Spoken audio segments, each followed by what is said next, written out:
Halo Sobat Males, kita akan bicarakan tentang satu topik yang sangat menarik, yaitu narsistik.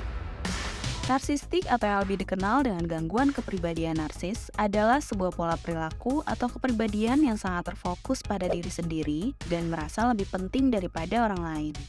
Mereka merasa selalu benar, ingin dihargai, dan dipuja oleh orang lain, serta cenderung mengambil keuntungan dari orang lain.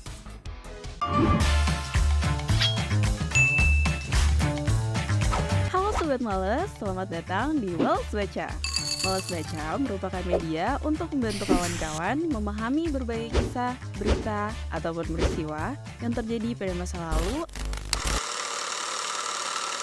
ataupun masa kini dari berbagai belahan dunia.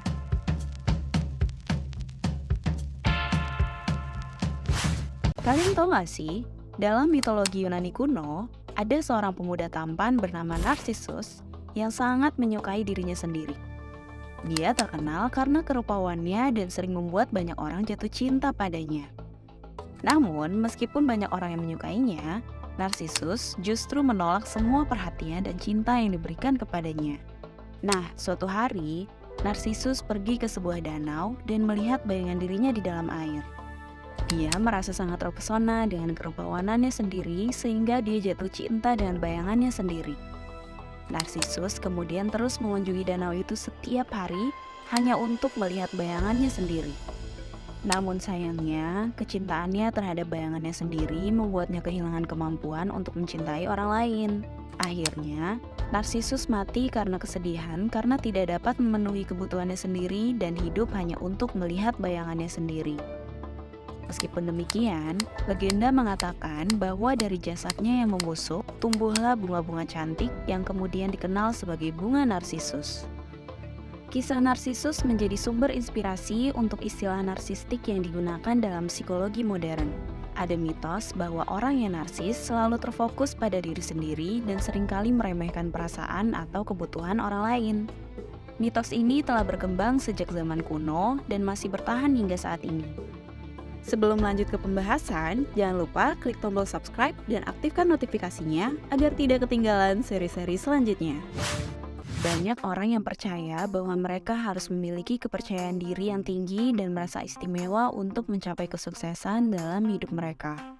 Namun, menjadi narsistik bukanlah cara yang sehat untuk mencapai kebahagiaan atau keberhasilan. Terlepas dari mitos yang terkait dengan narsistik, gangguan kepribadian narsis ini adalah masalah yang serius dan dapat mempengaruhi kehidupan seseorang secara signifikan. Seseorang yang menderita gangguan kepribadian narsistik biasanya memiliki pandangan yang sangat tinggi terhadap dirinya sendiri dan seringkali memperlihatkan sifat-sifat yang dominan, sombong, dan meremehkan orang lain. Penting untuk dicatat bahwa tidak semua orang dengan sifat-sifat tersebut menderita dari gangguan kepribadian narsistik. Meskipun narsistik seringkali dikaitkan dengan sifat-sifat negatif, tidak semua orang dengan kepercayaan diri yang tinggi dan menyukai perhatian bisa dianggap narsis. Narsistik adalah sebuah kondisi serius yang mempengaruhi cara orang tersebut berinteraksi dengan dunia dan orang lain di sekitarnya. Narsistik sebenarnya adalah gangguan kepribadian yang cukup kompleks. Pada umumnya, orang yang menderita gangguan kepribadian narsistik memiliki kebutuhan yang berlebihan untuk dihargai, diakui, dan dipuji. Mereka cenderung mengabaikan kebutuhan orang lain dan sering meremehkan perasaan atau pemikiran orang lain. Sebagai akibatnya, orang yang menderita gangguan kepribadian narsistik seringkali sulit mempertahankan hubungan yang sehat dan bahagia dengan orang lain, karena mereka selalu mencari keuntungan pribadi dan terlalu fokus pada diri sendiri. Satu hal yang perlu diingat, meskipun gangguan kepribadian narsistik dapat mempengaruhi kehidupan seseorang secara signifikan, itu juga merupakan kondisi yang dapat diobati. Terapi psikologis, seperti terapi kognitif perilaku dan terapi psikoanalitis dapat membantu orang yang menderita gangguan kepribadian narsistik untuk memahami diri mereka sendiri, mengembangkan hubungan interpersonal yang sehat, dan mengurangi sifat-sifat narsistik mereka. Apa aja sih gejalanya? Gejala dari gangguan kepribadian narsistik itu sendiri dapat bervariasi, tetapi ada beberapa ciri khas yang biasanya terlihat pada seseorang yang menderita kondisi ini. Salah satu ciri khas dari narsistik adalah pandangan yang sangat tinggi terhadap diri sendiri, di mana seseorang merasa bahwa dirinya lebih baik, lebih penting, atau lebih berharga daripada orang lain.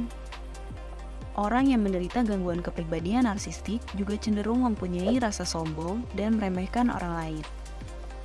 Mereka dapat merasa iri atau marah ketika orang lain berhasil atau mendapatkan perhatian, dan merasa bahwa mereka layak mendapatkan pengakuan dan pujian yang lebih besar. Selain itu, orang dengan narsistik biasanya sangat memperhatikan penampilan mereka dan berusaha untuk terlihat sempurna dan menarik bagi orang lain. Mereka juga dapat memiliki kesulitan untuk empati atau merasakan perasaan orang lain dan lebih fokus pada diri sendiri. Tentu saja, tidak semua orang dengan sifat-sifat ini menderita dari gangguan kepribadian narsistik. Namun, jika kamu atau seseorang yang kamu kenal memiliki gejala yang serupa, penting untuk berkonsultasi dengan profesional kesehatan mental untuk mendiagnosis dan mengobati kondisi tersebut. Pada dasarnya, kita semua punya sifat ini dalam berbagai tingkat loh. Namun, yang penting adalah bagaimana kita mengelola sifat narsistik kita dan membangun hubungan yang sehat dengan orang lain. Dalam menghadapi orang yang menderita gangguan kepribadian narsistik, kesabaran, pemahaman, dan pendekatan yang tepat dapat membantu memperbaiki hubungan. Sementara itu, bagi orang yang memiliki sifat narsistik yang berlebihan, mungkin perlu mengubah perspektif dan perhatikan kebutuhan orang lain. Jadi, mari kita selalu berusaha untuk memahami diri sendiri dan orang lain, dan membangun hubungan yang sehat dan bahagia di sekitar kita.